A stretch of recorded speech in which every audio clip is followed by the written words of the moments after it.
Assalamualaikum warahmatullahi wabarakatuh. Saya Azhar Maulana Akbar dari kelompok 10. Di sini saya akan menganalisis kriminalitas dari perspektif sosiologi komunikasi. Dalam sosiologi ada beberapa pengertian tentang permasalahan sosial. Yang pertama dari Surjonus Kamto, masalah sosial merupakan ketidaksesuaian antara unsur-unsur kebudayaan yang membahayakan dari masyarakat ke masyarakat yang lainnya. Sedangkan menurut Sutomo, masalah sosial adalah sebuah kondisi yang tidak diinginkan oleh sebagian masyarakat. Nah, dari pertanyaan tersebut bisa kita simpulkan bahwa masalah sosial adalah ketidaksesuaian unsur kebudayaan yang berlaku di masyarakat. Dan akibat dari ketidaksesuaian ini mengakibatkan suatu kondisi dan perilaku yang tidak diinginkan dalam kehidupan bermasyarakat. Salah satu permasalahan di masyarakat adalah kriminalitas. Kriminalitas adalah sebuah tindakan yang melanggar undang-undang atau aturan yang berlaku. Kriminalitas disebut sebagai permasalahan sosial karena tindakan ini meresahkan masyarakat dan segala sesuatu yang meresahkan masyarakat disebut permasalahan sosial.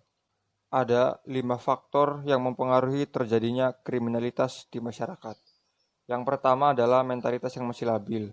Kalau misalkan ada orang yang melakukan kriminalitas, itu biasanya diakibatkan oleh mental mereka yang belum sempurna. Dan mental yang belum sempurna ini biasanya terjadi di usia-usia remaja ataupun usia anak-anak, karena mereka belum mempunyai mentalitas yang matang. Yang kedua adalah tingkat pengangguran yang tinggi.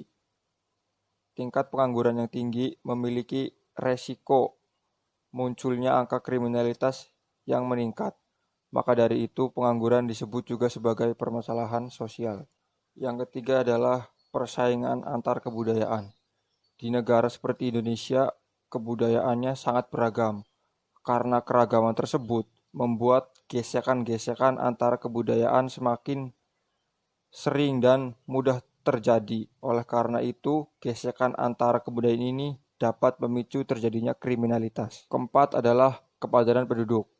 Kepadatan penduduk dapat memicu terjadinya angka kriminalitas tinggi karena semakin banyaknya penduduk, semakin mudahnya bergesekan antara masyarakat satu dengan masyarakat yang lain. Yang kelima adalah perbedaan distribusi kebudayaan. Ini terjadi apabila pemerintah membeda-bedakan antara budaya satu dan budaya yang lain. Tentu ini akan memicu kriminalitas yang contohnya suatu pertentangan, persaingan, bahkan gesekan antar budaya. Lalu, apa dampak negatif dari kriminalitas? Dampak negatif dari kriminalitas ini banyak sekali. Salah satunya merugikan pihak lain, merugikan orang lain. Dan yang kedua, merugikan masyarakat sekitar. Yang ketiga, merugikan negara. Jadi, apabila suatu negara angka kriminalitasnya tinggi, bisa mencoreng nama negara tersebut di mata dunia. Yang keempat adalah merugikan stabilitas masyarakat. Misalnya, di daerah tersebut sering terjadi begal di malam hari. Oleh karena sering terjadinya begal, maka masyarakat akan resah untuk keluar, apalagi keluar sendirian di malam hari. Pengaruh teknologi juga sangat signifikan dalam terjadinya tindak kriminalitas di masyarakat. Seperti halnya saling olok di media sosial, antar individu atau antar kelompok pun bisa memicu tindak kriminal dan meresahkan masyarakat. Lalu ada juga kriminalitas melalui software, yakni misalnya pencurian data, penyadapan, dan lain-lain sebagainya. Itulah mengapa teknologi mempunyai dampak-dampak yang besar di terjadinya kriminalitas di masa sekarang ini.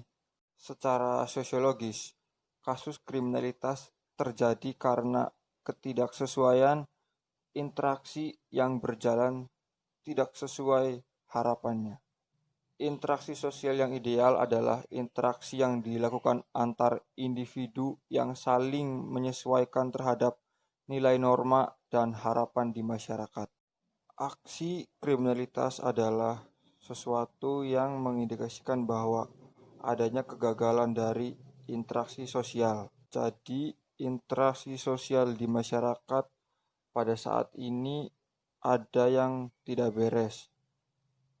Barangkali ketidakberesan itu disebabkan oleh ketimpangan sosial dan ekonomis.